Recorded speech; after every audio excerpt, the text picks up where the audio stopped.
Hello friends. So our today topic is ESR. So what is ESR? ESR होता क्या है?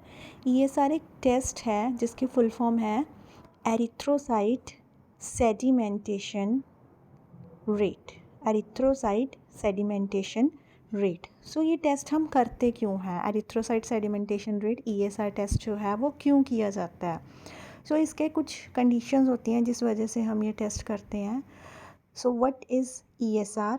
ESR होता क्या है और हम क्यों करते हैं? सो ESR एक टेस्ट है, इट्स अ ब्लड टेस्ट। ठीक है, ब्लड के थ्रू ये टेस्ट किया जाता है, ब्लड का सैंपल लिया जाता है, उसके थ्रू ये टेस्ट किया जाता है।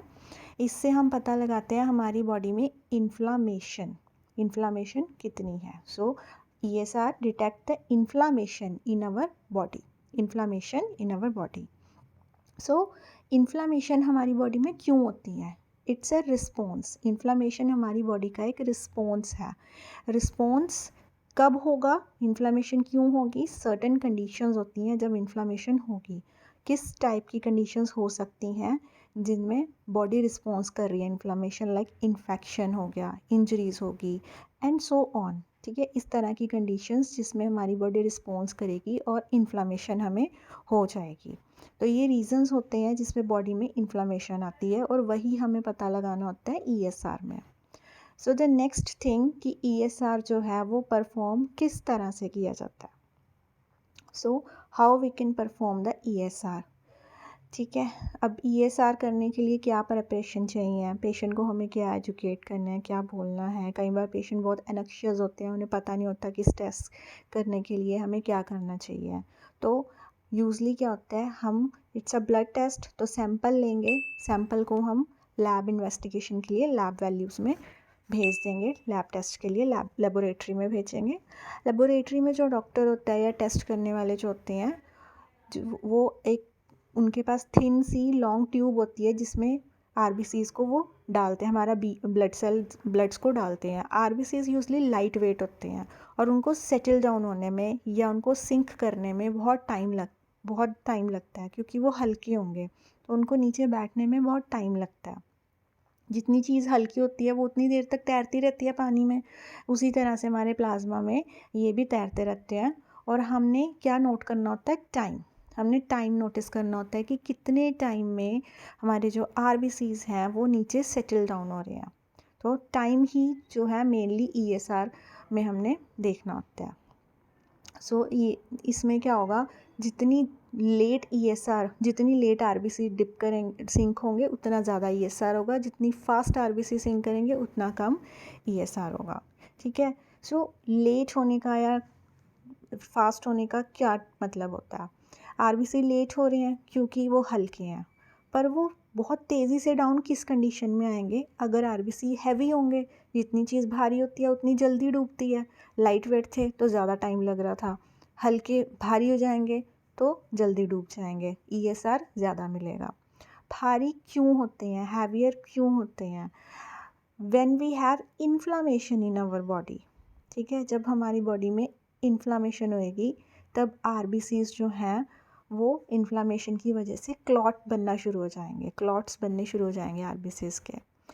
क्लॉट्स बनने से वो हैवी हो जाएंगे, हैवी होके वो नीचे सिंक जल्दी करेंगे या सेटल डाउन वो तेज़ी से होंगे। Due to heaviness of the RBCs वो जल्दी सेटल डाउन होंगे, फास्टली सेटल डाउन होंगे। जितनी ज़्यादा इन्फ्लामेशन उतनी ज़्यादा जल्दी ESR जो है हमारे सिंक होंगे। So I think you can understand, light चीज़ तैरती रहेगी, हैवी चीज़ जो है जल्दी नीचे आएगी, तो उतनी ही ज़्यादा हमारी ESR की वैल्यू हमें ज़्यादा मिलेगी। सो द नेक्स्ट थिंग जो हमारे पास है कि ESR जो है किस केस में इंक्रीज़ हो सकते हैं। ESR के इंक्रीज़ होने के वेरियस कारण हो सकते हैं, जैसे हमने पहले भी किया कि बॉडी का रिस्पॉन्स होता है ESR बढ़ने का कारण। ठीक है, सो उससे पहले हम करेंगे हाउ टू प्रिपेयर, कैसे प्रिपेयर करना है ESR के लिए।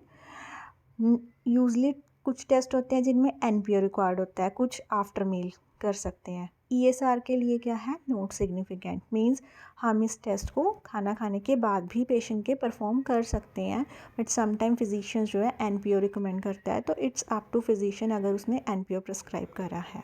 बट ESR आफ्टर मील हो सकता है। ठीक है, next thing is risk factors. क्या रिस्क फैक्टर्स हैं टेस्ट होने के? कुछ टेस्ट के रिस्क फैक्टर्स होते हैं, जैसे एक्सरे करवाने के, अल्ट्रासाउंड के अपने रिस्क फैक्टर्स हैं। तो ESR का नथिंग, ESR का कोई रिस्क फैक्टर नहीं है, बिकॉज ब्लड टेस्ट है, तो ब्लड टेस्ट हम इजीली आराम से कर सकते हैं। So it has no risk factor. Blood test का कोई रिस्क फैक्टर नहीं है, तो उसी तरह से ESR का भी कोई रिस्क फैक्टर नहीं है। And next is used for या इंडिकेशन। ESR जो है किस केस में हम करेंगे, क्यों करेंगे ESR, डॉक्टर हमें ESR क्यों प्रेस्क्राइब कर सकता है? तो कुछ कंडीशंस होती हैं जिसमें हमें डॉक्टर ESR प्रेस्क्राइब करेगा, जैसे कि अर्थराइटिस। अर्थराइटिस क्या होता है? Inflammation of joints. जॉइंट्स में स्वेलिंग आ जाएगी, तो स्वेलिंग तो हमें डिटेक्ट करनी है, वो ESR में हम डिटेक्ट कर सकते हैं। एंड द नेक्स्ट जो है वेस्कुलाइटिस, जिसका मतलब है inflammation of blood vessels. Blood vessels के अंदर सोजश आ जानी।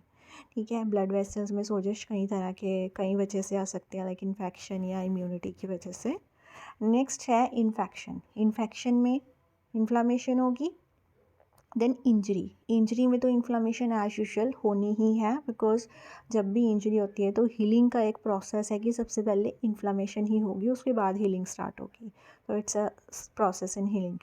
सो इंजरी में होगी। नेक्स्ट है इन्फ्लामेटरी बाउल डिजीज़। अगर हमें लग रहा है कि पेशेंट को इन्फ्लामेटरी बाउल डिजीज़ है, जैसे कि एंट्राइटिस, गैस्ट्राइटिस, तो उस केस में हम इन्फ्लामेशन को डिटेक्ट करने के लिए ESR टेस्ट कहेंगे। The other one is auto immune diseases, जिसमें हमारे खुद के ही जो इम्यूनिटी होती है वो हमारे हेल्दी सेल्स पे अटैक कर देती है, यूजली हमारी स्किन पे या ऑर्गन्स पे। तो ऑटो इम्यून डिजीज़ में भी इन्फ्लामेशन जो है होने के चांसेस बहुत ज़्यादा बढ़ जाते हैं। तो ये जो कंडीशंस हैं जिसमें हम ESR टेस्ट करवाते हैं। ठीक है, दीज आर द कंडीशन जिसको कंफर्म करने के लिए हम ESR टेस्ट करवाते हैं, but this is not confirmatory test. This is just मतलब एक हम टेस्ट करवाते हैं, इन्फ्लामेशन पता चलेगी, बट ये कंफर्मेटरी टेस्ट नहीं है। नेक्स्ट है ESR बढ़ता इन केसेस में, लेकिन कम हो, डाउन जो है, डिक्रीज जो है, वो किस केसेस में मिलेगा? सर्टन कंडीशंस लाइक पॉलीसाइथीमिया, जिसमें ESR हमें डाउन भी मिल सकता है, ज़रूरी नहीं हमेशा बड़ा ही मिलेगा। नेक्स्ट है sickle cell anaemia. Sickle cell anaemia में भी हमें ESR डाउन मिल सकता है। Then leucocytopenia, which means decrease of WBCs। So इन कंडीशंस में हमें ESR जो है वो डाउन भी मिल सकता है। ठीक है, ज़रूरी नहीं है कि हमें बड़ा हुआ ही मिलेगा, डाउन भी मिल सकता है। इन कंडीशन में ESR की वैल्यू कम हो सकती है, मीन्स थोड़ा सा तो ESR, बिकॉज RBCs जो हैं वो सेटल डाउन तो होनी ही है ना, तो ESR की कुछ वैल्यू तो आएगी ही। तो नेक्स्ट थिंग है रिज़ल्ट, मतलब रिज़ल्ट्स में हमने क्या देखना है, किस तरह से रिज़ल्ट जो है ESR का आता है हमारे पास। So about the results we will find the inflammation.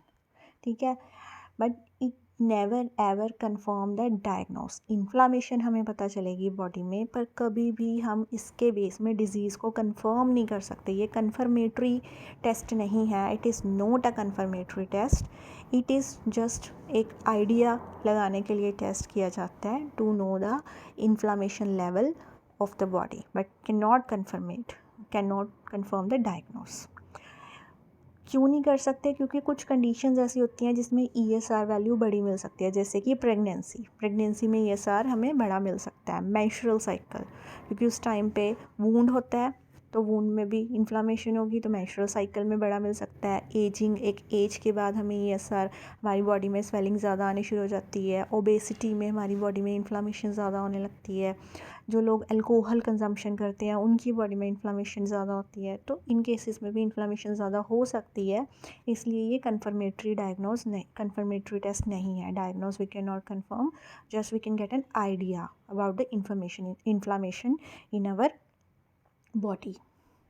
So the next thing is normal values, जो कि मोस्ट इम्पॉर्टेंट थिंग है कि ESR की नॉर्मल वैल्यूज़ कितनी होती हैं।